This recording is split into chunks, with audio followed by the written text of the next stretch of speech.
Hello and welcome everybody to a BMAVcreations video, and today I will be going over the best starting tactics for the Shadows of Evil zombie map in Black Ops 3. Now I will be talking fairly quickly because there's a lot to go over and I do everything fairly quickly within the first few rounds. So if you can't keep up, just go back and watch over anything again. So the Shadows of Evil map is the standard map you get in Black Ops 3, and unless you've got the season pass, it's the only zombies map you'll get for a while until they release some of the other DLCs. So right here you can watch me loading into the game, and this is what it's like when you first start up the game. I am playing multiplayer with my friend, actually Ali, the other person on this channel, and as you can see, the first thing I go over and do is walk over to the wall and pick up the fumigator. Finding it hard to talk this quickly. I then go over to that little lamppost thing with the blue glowing thing, and you can actually hold X to turn into the beast, and then there will be loads of orangey red flaming parts on the map, which are obviously indicators that you can do something to it. So I walked over to the door, I pressed B to open the door, there was a box, I pressed B to do that. Ali opened the first door out of the starting area because unlike normal zombie maps in other games, you don't stay in the first room of the starting area, you go straight into the second room.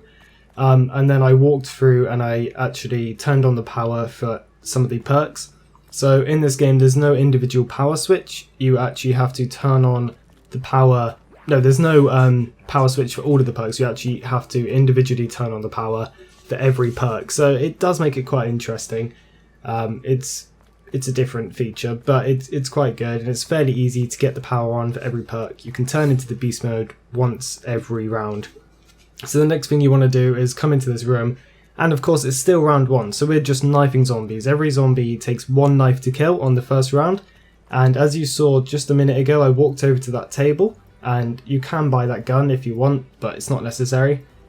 And also just then I was up next to the gobble gum machine, which I would get early rounds. If you've played zombies a few times, you know that you can customize your gobble gum, but even if you haven't customized it, you should still get your gobble gum within the first few rounds. It has some really useful features. The next thing is all of these pods dotted around the map. Go around and open them up. You saw me do it just then, I got a wasp, not very good, but sometimes you can get fire cell, max ammo, all of the power-ups you can get, and you can also get some guns from them, so they can be quite useful. So yeah, we're on to round 2 now. Obviously still in the second area, it's a nice big open area where you can walk around, and we're just knifing all the zombies, 2-knife kill, and I picked up a nuke, not too bad. Obviously at the minute, the game is very easy, there's not much to talk about. Now we're getting on to round 3. The starting pistol you get in this game is actually quite good. Oh, sorry, here's me getting the gobble gum, and I can't actually read what I got there, but I'm sure if you read at the top of the screen you can see what I got. The starting pistol is fairly good in this game, and it only takes 3 shots and then a knife to kill someone. I just do it randomly. Sometimes I shoot them, sometimes I knife them 3 times, but in other zombie games it took 8 shots to the chest and then a knife just to kill a zombie on round 3. And we got an insta-kill, so that speeds up round 3. By now you should be on a decent amount of points. You can see me and Ali are both can get jug, I think. The screen that I'm looking at is quite small, but I think we're both able to get jug, or we're both close.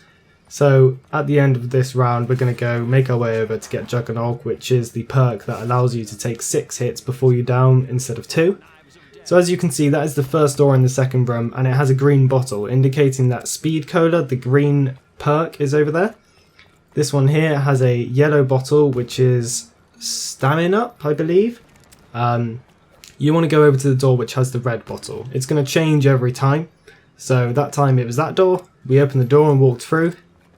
Fairly simple, blah blah blah. And here is another one of these glowing things where you can turn into beast mode. And I actually got this wrong a few times, but you have to hold down LT to put electricity onto that box. You have to hold it for a while, charge it up. That's just another thing that you can do. It has a little statue in there. So you go up the stairs and then you turn on the power for Jug. And there we go, you have, if you have the money, you've now got enough to buy Jug, which is pretty much the essential perk and has been in every single zombie game. So here I am, I'm like 20 points off, that's perfect, isn't it? So I'm going to get Jug as soon as I can. and then I will be on round 4 with Juggernog and still the starting pistol. Obviously, if you did get the gun on the table like I suggested, you would have a pretty, an alright gun and Jug, and it only costs 750 that gun, so it can work out quite well, but we wanted to rush to get Jug and then think about guns afterwards. There we go, just standard killing. I'm waiting for me to do the next thing in game at the minute. What I'm actually doing now is we made it kind of difficult for ourselves by not getting a gun. As you can see, there's a lot of zombies on round 4. It gets pretty intense pretty quickly, and we don't have a gun. We only have the starting pistol, so this got a bit tricky. If you want the game to be a bit easier, I'd suggest getting a gun off the wall and then or off the desk like the one I showed, and then getting Jug afterwards. Just getting Jug on like round 5. But it only costs 750, and I've almost, there we go, I've hit that now. So I'm just going to go over, get the gun, and there we go. I now have, I now have a gun and Jug, which is basically the starting basis for every zombie game and every zombie map there has been.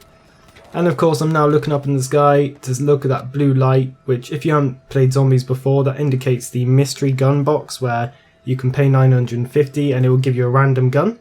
So it was over in that direction, so when me and Ali get enough points, we will continue on down that road to get to the box, and then that's pretty much it for the starting rounds. You get Jug, you get a gun, then you focus on the box and all the other quirky little features.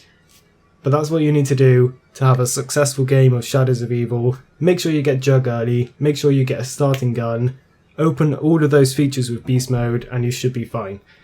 If this helped you in any way, please drop a like, comment, subscribe, and I'll see you again soon.